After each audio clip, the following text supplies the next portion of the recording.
What's up guys, do you remember when I Game Boyed? Well, today we're going to be picking up right where we left off, and we're going to be Nintendo DSing. Yeah, that doesn't work as well. Well, what better way to start this off than what came before the Nintendo DS? This is the Game Boy Advance SP. This is the very first clamshell Nintendo handheld console, well, if you don't count the Game & Watches. It had a bit of a different design compared to the original Game Boy Advance. This is a pretty neat design. The plastics on this feel amazing. It feels honestly like a premium product, and it's probably my favorite generation of Game Boy. Now, allow me to show you the original Nintendo DS. Oh my god! Wait a second, this is just a longer Game Boy Advance SP. Volume slider seems familiar. And these triggers, they look like they came from the regular Game Boy Advance. Yes, this right here is the original Nintendo DS, which came out in 2004. The very first thing you'll notice is that this thing is absolutely chunky. Like, nothing aligns with each other. There's so many lines and different shapes. This is really just a weird system. This thing well and truly is a successor to the Game Boy Advance SP because, well, it plays Game Boy Advance games. If we flip this thing around, here we have a slot for the Game Boy Advance games. Fits in flush, very nice. However, if we're going to be using this thing to play Game Boy Advance games, we're kind of missing half the point of owning a DS. Because, well, this is a whole new system. There's a whole new range of games to play. And here we go. Ah, look at this. A DS game? Wait, what's this? A full port of Super Mario 64? In 2004, this was crazy to have a port of Super Mario 64 running on a handheld, but they did it. So let's crack this bad boy open and let's check it out. So that's the Game Boy Advance slot, but if we flip it around, here's the DS slot. So let's chuck it in. By the way guys, this is as bright as the screen goes. The screen on the original DS is not so good. It's kind of really terribly polarized when you try and look at it, and it's like sunken in pretty far. I don't know. You'll notice when you pick up and hold the system that the build quality is honestly terrible. This thing feels like crap. It feels cheap, it feels hollow, it feels like it's gonna break on you in 5 seconds. The plastics they used on this is honestly terrible. Why did they ever do this? Like the Advance, the plastics on this feel amazing. This thing feels like a premium product. This thing just feels like it's designed to break. If we look in the back, we have a stylus. And actually, interestingly enough, it has an extendable stylus, which we wouldn't see again until the 3DS. Wait, what's this? Touch the screen to continue? That's right. The biggest feature of the Nintendo DS is that it has 2 screens, and the bottom one is a touchscreen. And here we are in the menu. We have Super Mario 64 DS in here with PictoChat and DS Download Play, which I will show you guys in a bit. Okay, this little button in the bottom left corner here, it, well, turns off the backlight, which I think is one of the most useless features on the Nintendo DS because the screens are so dark and invisible that you'd never ever be able to see them. Well, I guess if you want the true Game Boy Advance experience of never being able to see your games. So, let's play Super Mario 64 DS on a launch Nintendo DS.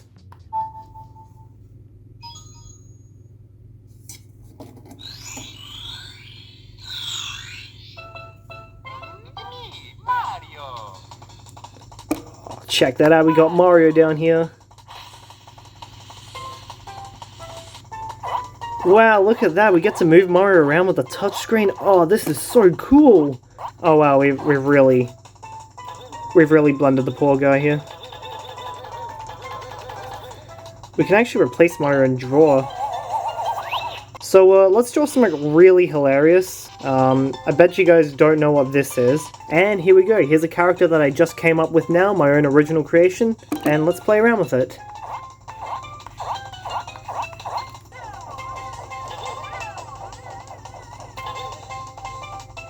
How cool. Yeah, let's just go to adventure.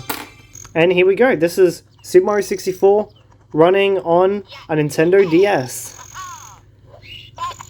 And it controls kind of terribly because, well, Super Mario 64 really wasn't designed with a D-pad in mind. And because of that, you have a run button now. But it's a port that works, and you know, if you're a kid in 2004, having Mario 64 as one of your games, well, I mean, that's pretty impressive. Especially since I believe this was a launch title, but, you think I researched these videos? But yeah, here we are, full 3D on a Nintendo handheld. The Game Boy Advance could handle 3D, but the system really struggled doing it, but, here it is, just running Mario 64. How nice. I will say the graphics of Super Mario 64 DS look kind of weird because, they're really pixelated. Super Mario 64, the original, was way too blurry. Super Mario 64 DS is way too pixelated. I mean, I'll put up some graphics comparisons and you guys can decide for yourself. And if we look at the bottom screen, we have a map. This is pretty much what most games use the bottom screen for. But interestingly enough, you can use the touchscreen to run around like an analog stick. Why you would ever do this is absolutely beyond me.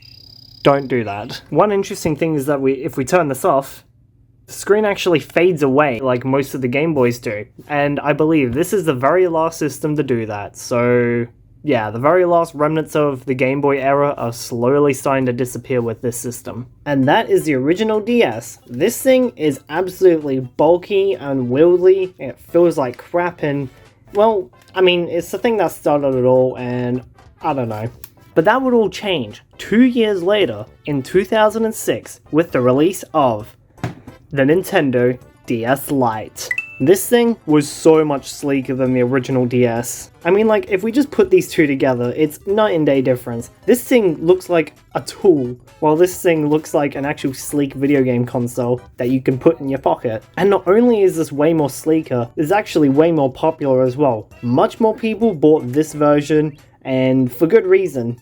It's just better in every single way, except for the buttons. The buttons on this are really mushy feeling, opposed to more of the clicky feel on the original DS. This right here is my first ever DS from 2008, and well, it's seen some better days. The hinge has absolutely stuffed itself, and you'll find that's the case on most of these systems. The stylus has moved to the side and now it's just a static stylus, which honestly I think this is much better. Those adjustable styluses feel like you could snap them with your fingers. Well, to be fair, you could snap this as well, but... And the DS Lite still has a Game Boy Advance slot, so technically this is another Game Boy.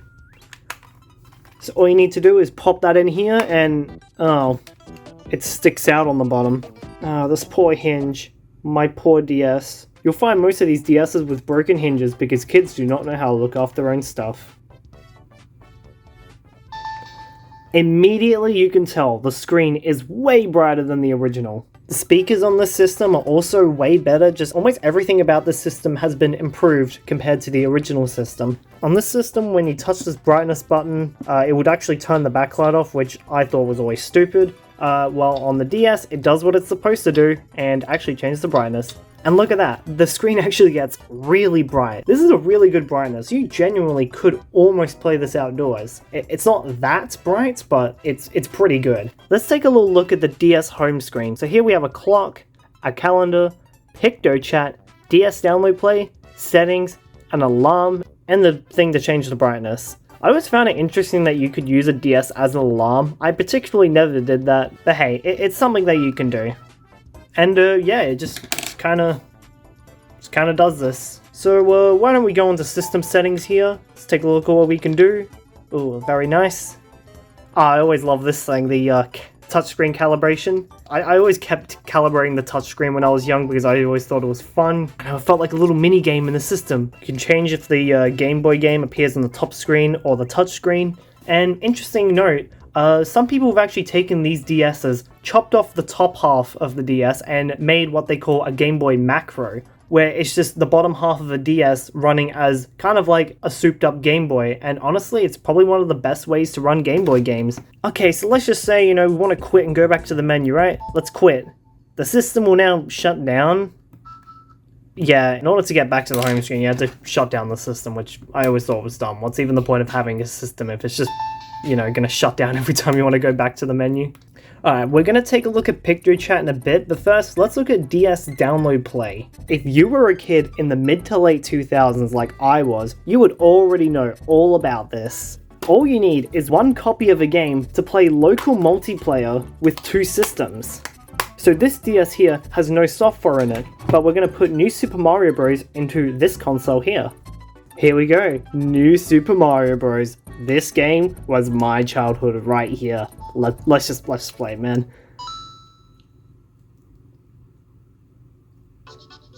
Oh yes, everything about this is so nostalgic. You know guys, if you go to the menu and you hold L and R, you can play as Luigi! Yo, look at him go! Blue shell, let's go! But we're not going to be playing the single player today. Instead, we're going to be playing the Mario vs. Luigi mode. We could choose to compete with someone who owns a copy of New Super Mario Bros. Or play with someone who doesn't. And we're going to be choosing Luigi because Luigi's way better. So we're going to be searching for an opponent. So now in your other DS, you go onto DS Download Play, right? And now we're waiting. And here we go. It's found the game. So all we need to do is press this and press yes. Oh, look at this. Mario has appeared. Play a game? Let's play a game. And there we go. It's downloaded the system. And check that out. I'm gonna need to plug this one in too. We're just gonna have to hope this holds out. So you can control the options here on this DS, which is the host DS, and you know, it'll show up on this one.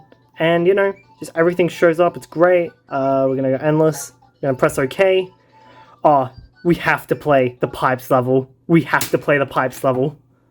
So in this mode, you basically try and collect as many stars as possible while, you know, you try and kill Mario. The music in this game is absolute banger, by the way, let me just say. Let's just take a look here, right? So here we have, you know, me running around and it shows up on that DS, right? So, you know, you can ground pound Mario. So what you basically want to do is collect these stars. The first one who collects as many stars as you set wins. And, you know, we can go on this DS here and steal the star from Luigi. And then Luigi collects it again. Need I state this again? If you were a child in the mid to late 2000s, you would know everything about this. I turned off this DS, by the way. Let's see what happens. There we go. Connection interrupted, turn the power off. And that's the end of your fun. So that was pretty cool. So the DS Lite, that's as good as the DS can ever get, right? Right? Oh no. Oh no. This here is the Nintendo DSi, released in 2008. This was a minor half-generation revision of the Nintendo DS, which added many features. Remember when this thing felt like crap? This thing feels, you know, slightly better. The plastic, you know, it feels softer. It feels like you can literally see the imprints of my finger back from when I was a 5-year-old on this thing. But the plastics on this have been significantly improved. It just feels more solid. The buttons are clicky now instead of these mushy, disgusting feeling buttons. And, wait, what's that? Is that a camera? Is that a camera? Yeah, that was pretty much the biggest feature of the DSi. It had a camera and also Wi-Fi. Oh wow, with all these features, this DS is so much better than the DS Lite. Oh, there's no Game Boy Advance slot. Yeah, they removed the Game Boy Advance slot. I mean, the Game Boy was already on its way out, and this kind of put the nail in the coffin. The end of the Game Boy when they removed the Game Boy Advance slot. But I mean, who really cares? They kept it for the DS Lite, and that's pretty much the last Game Boy you'll ever need. Alright, let's turn this boy on. Whoa! That's how you knew that someone was better than you in 08, if they had that little sound effect for the eye. Oh wow, what's this? An actual, like, home menu? With a shop? What is this? Yep, this was the first handheld Nintendo console that could connect to the internet and download stuff from the shop. But unfortunately, this closed in 2017, so you can't get any more stuff from it. So, you know, let's check out the camera on this thing. And here's the front-facing camera. Here's my phone that I'm using to film this with. Let's switch the direction, so now we're showing the outside. And there we go, there's a power board that's behind the shot over here. There's the DSi's older brothers, and there's a Game Boy. Here's the Game Boy Advance and this new Super Mario Bros. And little Star is just sitting here, and you can see it there. And I mean, the photos that this thing could take were, well, they weren't the best. This one's been washed out because this light here is extremely bright. But yeah, we'll save that one, just as memories. And then it appears on the home screen of your DS, which I thought was always cool. I never owned one of these when I was young. I picked this up a few years ago, but I would have loved this when I was a kid. Okay, so now I have the DS and the DSi open here because I wanted to show you PictoChat. So that's how you open it on the DS, and here's how you open it on the DSi. And it's, well, it basically becomes the exact same thing. Let's go to chat room A, and chat room A. Please work. Wait. Oh, there we go, it detected, awesome. So, you know, you can just draw something and be like, yo, and then this system here can be like, sup. How cool is that? So, you know, you can just like draw stuff. Let's just say, you know, someone draws that thing, right? You can send it, but then you can go over here, bring it down, and then edit it. So you can actually have several people collaborating on drawings, which I always thought was cool. Okay, but then why did you show us this on the DSi and like not the original DS? Well, on the DSi you had an exclusive feature, which were rainbows, yay! And you can send that, and well, the regular DS, it just straight up didn't have it. However, there was a little trick to actually get rainbows on the DS Lite, which you'd basically send it, and then the DS Lite could actually receive the rainbows and edit it. But you know, you can't draw anymore, but you can edit it, and yeah. So that's a little life hack for you guys, for those of you living in 2008 to 2011. And yeah, that's PictoChat. There's also this feature that lets you like scroll through PictoChat like a flipbook if you hold both L and R down.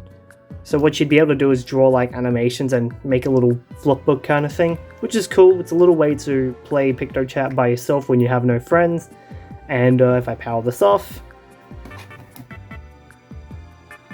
in a few seconds, now leaving, and I have now left PictoChat. They also came up with a cool idea to go back to the main menu after you play a game. You just press the power button and it just kind of resets the system, which is kind of the same thing, but it's less clunky. And then to turn it off, you just hold it.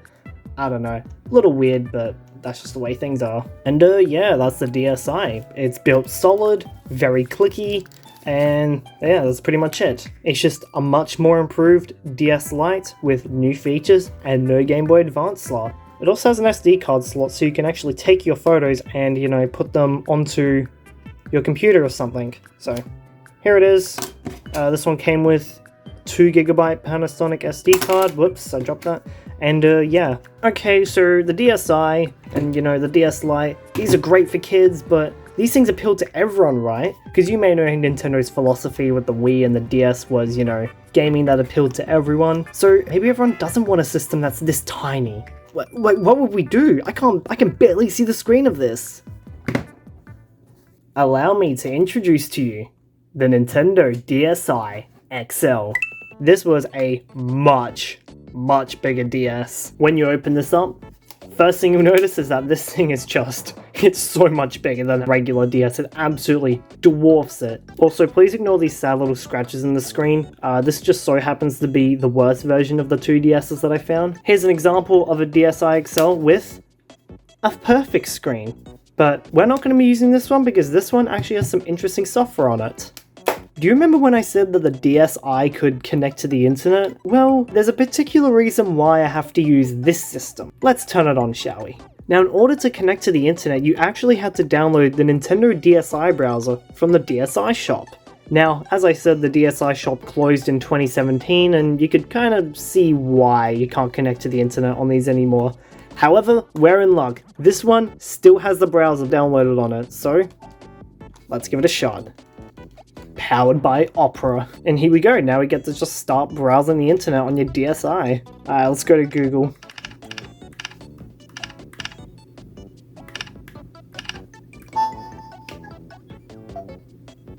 And here it is. We're at Google. So here it is on the top, and then what you do is you use the D-pad to like navigate around it, to like touch and interact with it. So here's Google. So now we can search something. Let's search up DSi. Oh, okay, then we have to actually click search. And then if we just go over to here to images, we can view. There it is. This is the DSi on a DSi. I mean, that's pretty cool, you gotta admit. I didn't actually prepare much for this, so let's see what we can do. If we go, websites for DSi. Let's see what's out there. So here we have games, so let's check this out. DSi or the other browsers don't have Flash or Java, which means no RuneScape or stuff like that. So I've linked a few websites that have compatible games. Alright, sick. Alright. Is this gonna work? Or was that website that I visited way too old? Probably should have prepared this before the video. Let's try this one. Welcome to Hull Breach. Oh, this doesn't look like it's been updated in a while. But there's a username and password here. You can actually sign up and stuff. Ah, well. Hey, look, here's DSi Paint. Let's go to DSi Paint. Welcome guest. Ah, here we go. So now we can just, well, start painting, I guess. Now we're really exploring, like, 2000s internet on the DS. How long will it take for us to start painting? Oh, here we go. Okay. Oh, that is laggy. Oh, that is not very good. So here's our color palette. It looks a bit strange.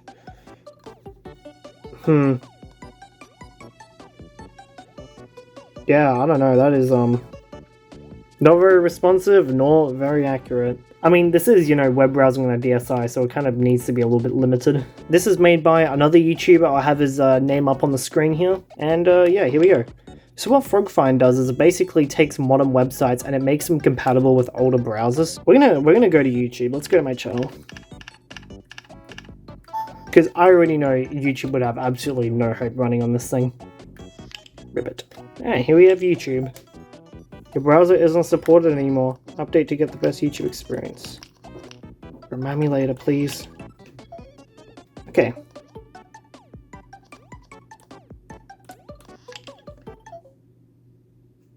Please update to Android 4.0. That's it.